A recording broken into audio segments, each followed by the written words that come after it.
पुस्तक समीक्षा के आज के सेगमेंट में हम बात करेंगे एक कविता संग्रह पर।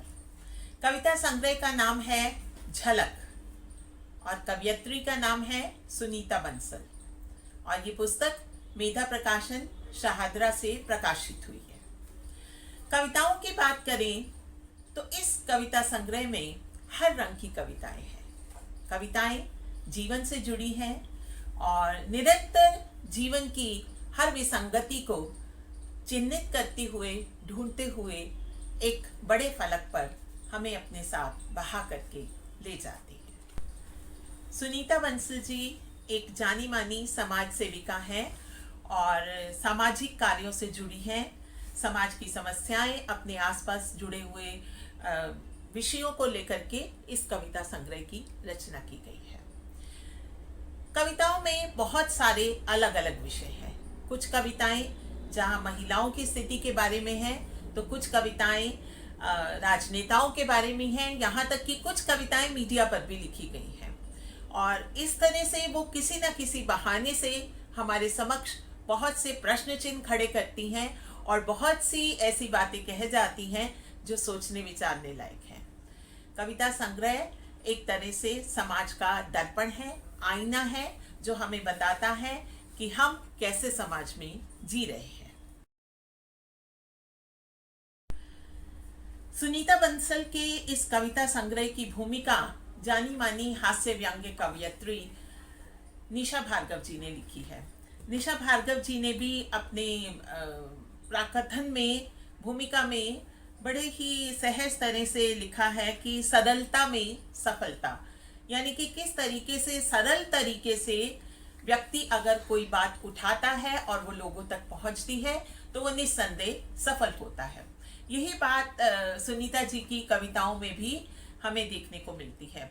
सहज तरीके से हर बात को, हर संदर्भ को धीरे धीरे वो एक प्रश्न चिन्ह की तरफ बढ़ाती है और वो प्रश्न चिन्ह कथानक में इस तरह से सिमट करके सबके समक्ष आता है कि वास्तव में हम उस पर सोचना शुरू कर देते हैं। कुछ कविताएं इस पुस्तक में से मैं आपको पढ़ के सुनाना चाहूंगी। एक कविता है महिला दिवस। महिलाओं के सम्मान में लीनी सभा बुलाए और बड़ी बड़ी गाड़ियां, बड़े बड़े पंडाल, बड़े बड़े कारनामे करती रही जो नारी, उनको मिला सम्मान भी और पड़े गले में हार। लंबे लंबे भाषण दिए और खूब किए करार और कुछ करने की बारी हुई तो साफ किए इनकार। व्यंग देखिए कि कुछ करने की बारी हुई तो साफ किए इनकार। एक तरफ नारी का तुम करते हो सम्मान, दूजी और उसी का तुम करते बलात्कार। और एक और कविता पढ़ती हूँ जो वर्तमान परिप्रेक्ष्य में लिखी गई है। रामलला। कुछ तो टॉपिक चाहिए करने को उत्पात, कुछ तो टॉपिक चाहिए करने को उत्पात, और रामलला का मामला बन गया वाद विवाद। जोरू जर और जमीन पर होता नरसंहार, जोरू जर और जमीन पर होते नरसंहार, शामिल किए भगवान भी इस कलयुग के द्वार। कुछ तो टॉपिक चाहिए करने को उत्पात और रामलला का मामला बन गया वाद विवाद। कविता संग्रह में किस प्रकार से जीवन की संघर्ष को, जीवन की विडंबनाओं को और जीवन की दुखों को समेट करके एक पुस्तक रूप में लाया जा सकता है, ये सुनीता बंसल जी की कविताओं में यदा कदा झलकता है।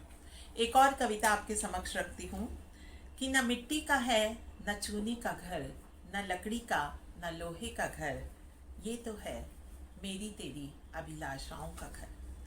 मेरे प्यार की मिट्टी से बना है, तेरी मोहब्बत का चूना लगा है, तेरी हिम्मत का लोहा है इसमें, मेरे समर्पण की लकड़ी लगी है, तेरे मेरे स्वप्नों का स्वरूप है घर, न मिट्टी का है न चूने का घर।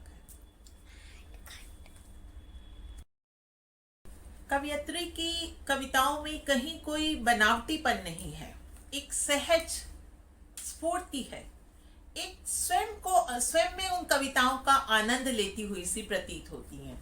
ऐसा लगता है कि ये कविताएं उनके मन के भीतर उनको स्वयं को आनंदित कर रही हैं। और निशा भार्गव जी ने भी अपने प्राकथन में भूमिका में लिखा है कि सुनीता बंसल जी की कविताएं बड़ी सहज सरल हैं और जीवन से जुड़ी हैं। कुल मिलाकर के इस कविता संग्रह में कविताओं की संख्या अच्छी खासी है और कविताएं जीवन के संघर्ष को हम सबके समक्ष रखती हैं। और पृष्ठ संख्या इस पुस्तक की 120 है और पुस्तक का मूल्य जो है 250 रुपये है। एक बार इस पुस्तक की एक झलक फिर से आपको दिखा दूं। पुस्तक का नाम है झलक, मेधा प्रकाशन, शाहदरा, और लेखिका हैं सुनीता बंसल जी। आज के लिए बस इतना ही। फिर मिलते हैं एक नई पुस्तक के साथ, एक नए संदर्भ के साथ जल्द ही अगले एपिसोड में। तब तक के लिए नमस्कार।